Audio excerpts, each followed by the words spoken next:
Hello दोस्तों, welcome back to my YouTube channel nurse exam preparation.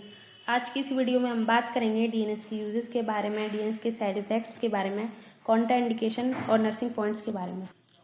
DNS का मतलब होता है डेक्सट्रोज नॉर्मल सलाइन, जिसमें 5% डेक्सट्रोज और 0.9% सोडियम क्लोराइड यानी कि NaCl होता है।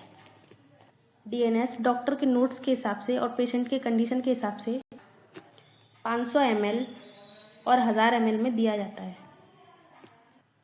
यह एक IV फ्लूइड है जो बॉडी को एनर्जी प्लस इलेक्ट्रोलाइट्स दोनों देता है।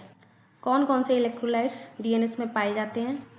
तो sodium, potassium, calcium, magnesium, chloride और बाइकार्बोनेट। ये इलेक्ट्रोलाइट्स हमें डीएनएस के इन्फ्यूजन से मिलते हैं। सबसे पहले हम बात करेंगे डीएनएस के यूजेस के बारे में। तो डिहाइड्रेशन, पानी की कमी, hypoglycaemia, low blood sugar level, post operative patients, operation के बाद पेशेंट को एनर्जी और फ्लूइड देने के लिए डीएनएस का यूज़ होता है। इसके साथ vomiting, diarrhoea, fluid loss, weakness और एनर्जी सप्लाई के लिए भी हम डीएनएस का यूज़ करते हैं। अब बात करते हैं इसके साइड इफ़ेक्ट्स के बारे में।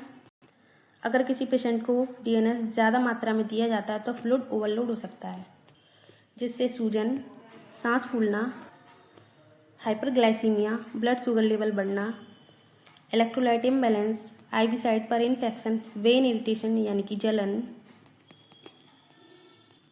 थ्रोम्बोफ्लेबाइटिस, नस में खून का थक्का यानी कि क्लॉट भी हो सकता है। ये कुछ नॉर्मल साइड इफ़ेक्ट्स हमें डीएनएस के इन्फ्यूजन से देखने को मिलते हैं। अब बात करते हैं इसके कॉन्ट्राइंडिकेशन के बारे में।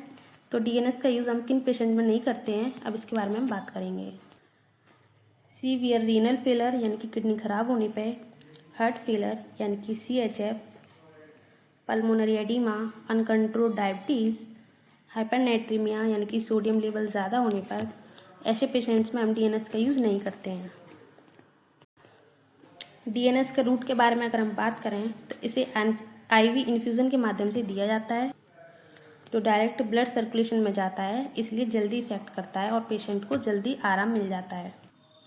इसके नर्सिंग पॉइंट्स के बारे में बात करेंगे। इसके सबसे इम्पॉर्टेंट नर्सिंग पॉइंट्स क्या क्या हैं? सबसे पहले डॉक्टर के ऑर्डर चेक करेंगे, डॉक्टर के नोट्स चेक करेंगे, फ्लूइड टाइप एंड रेट देखेंगे, डीएनएस की एक्सपायरी देखेंगे, IV फ्लूइड देखेंगे, ओवर देखेंगे, पेशेंट के वाइटल्स देखेंगे और यूरिन आउटपुट मॉनिटर करेंगे। पेशेंट को कितना इनपुट दिया और कितना आउटपुट निकल के आया, ये सब कुछ मॉनिटर करेंगे।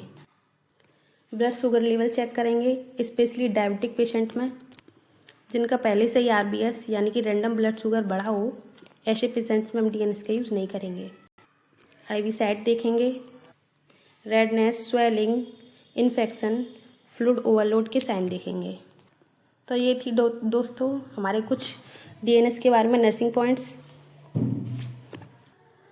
अब आपको पता चल गया होगा डीएनएस कौन से पेशेंट्स में दी जाती है, कौन से पेशेंट्स में नहीं दी जाती है। अगर आपको ऐसी नर्सिंग नोट्स चाहिए तो चैनल को सब्सक्राइब करें और वीडियो को शेयर करें। दोस्तों इसका एक MCQ के बारे में हम बात करेंगे, कमेंट में इसका आंसर देंगे। तो डीएनएस में क्या होता है? A only NaCl, B only dextrose, या C dextrose plus normal saline, या D potassium. Answer in comment box. Thanks for watching.